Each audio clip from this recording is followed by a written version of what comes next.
কিন্তু বক্তব্য একটাই, আমাদের দাবি ছিল যোগ্য অযোগ্যদের লিস্ট দেওয়া। উনি বলেছেন যে উনি সুপ্রিম কোর্টে একটা রিপোর্ট দিচ্ছেন সোমবার আইনজীবী মারফত, যেটা স্ট্যাটিস্টিক্যাল রিপোর্ট। সেই রিপোর্টে আগে যেমন একটা অযোগ্যদের তালিকা ছিল সেটা থাকছে। আমরা বলেছিলাম তাহলে যোগ্যদের কি, উনি বলছিলেন অযোগ্য বাদ দিলেই তো যোগ্য হয়ে যায়।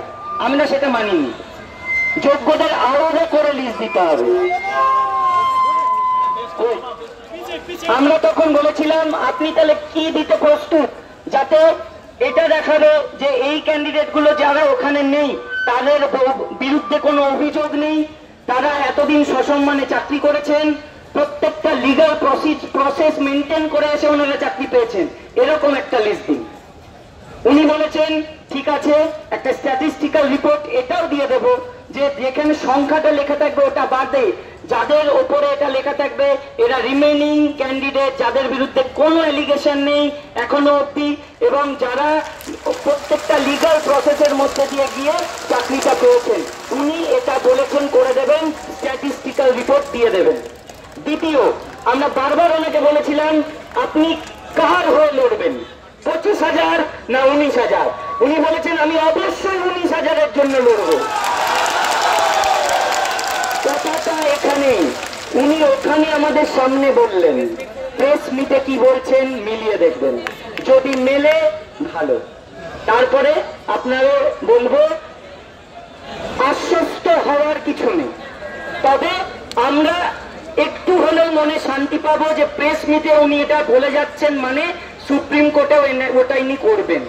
তাহলে সেক্ষেত্রে যদি স্ট্যাটিস্টিক্যাল রিপোর্ট উনি দেন, পেশ করেন যে আমরা চাই যোগ্যদের চাকরি বাঁচাতে, আমরা চাই এই সংখ্যাটা যার বিরুদ্ধে কোনো অভিযোগই নেই, প্রমাণিত দূরস্থ, তাদের চাকরি বাঁচাতে, তাহলে আমরা অবশ্যই সহযোগিতা করব।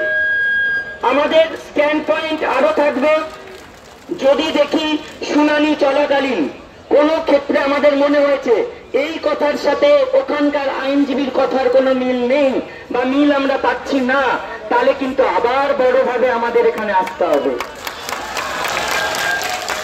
এটাই তো স্বাভাবিক, এটা তো জোর জবরদস্তির ব্যাপার না। আমাদের দাবি ন্যায্য দাবি, একদম স্বচ্ছ পরিষ্কার। সেখানে দাঁড়িয়ে ঘোর পথে কথা বলার আমাদের দরকার পড়ে না। এগুলো অন্যরা ডিপ্লোম্যাটিক আনসার দিয়ে থাকেন, তাদের উপর অনেক প্রেশার থাকে। আমাদের ক্ষেত্রে ওরকম কিছু নেই। আমাদের একটাই দাবি, যেটা আমি বলতে পারি পশ্চিমবঙ্গের বেশিরভাগ মানুষ এবং চাকরিজীবীরা এটা জানেন, যে সত্যি কিছু জনের জন্য আজকে বাকি জনের চাকরি হারাতে হয়েছে। সবাই জানেন, সবাই মানেন, কিন্তু ট্রেনে, বাসে, সমাজে, চায়ের দোকানে, প্রতি ক্ষেত্রে কে লিগাল কে ইলিগাল তারা বুঝবেন কি করে? তারা সবাইকেই ভাবেন হয়তো টাকা দিয়ে চাকরি পেয়েছে। আমাদের ক্ষেত্রে তাহলে সেটার একটা সামাজিক প্রেক্ষাপট থেকে আমাদের মুক্তি পাওয়ার কি জায়গা?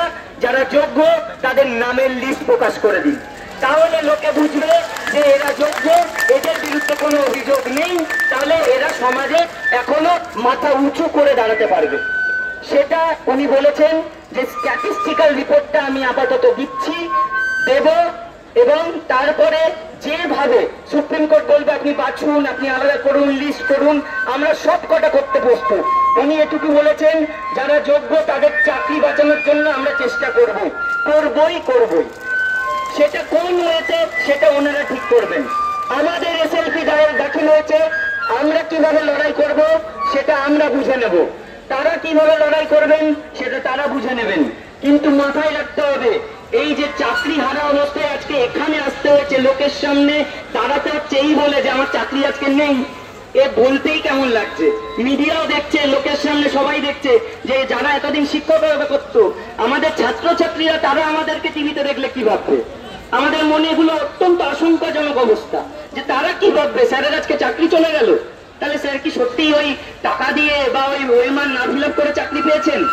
আমাদের ক্ষেত্রে কিন্তু বলি ভ্যালিড প্রুফের কোনো অভাব নেই। আমাদের আরেকটা চ্যালেঞ্জ, যদি আমাদের চাকরি কেড়েই নিতে হয় তাহলে আমাদের বিরুদ্ধে একটা অভিযোগ এনে দেখান, একটা প্রমাণ করে দেখান, একটা এভিডেন্স দেখান, যেটাই প্রমাণ হবে আমি ইনভ্যালিড, আমি ইনএলিজিবল। সেটা হলে তখন আমি নিজেই চাকরি ছেড়ে দেব। আপনারা একটু প্রেস বাইকটার দিকে নজর দিন, উনি কি বলছেন।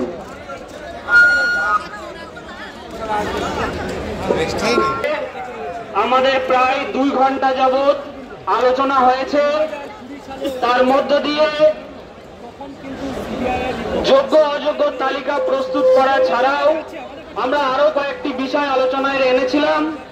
তার মধ্যে ছিল উনি যে বলছেন যে আমরা টিভিতে দেখছিলাম যে যোগ্য অযোগ্য তালিকা প্রস্তুত করা হচ্ছে, তারপরে আবার ভেরিফিকেশন করে আবার লিস্ট করা হবে। তা আমরা বললাম যে আপনি ভেরিফিকেশন আবার কিসের ভিত্তিতে করবেন? 4-5 বার ভেরিফিকেশন হয়েছে। এই চিন্ময়, তোরা মিথ্যা করে বলছিস।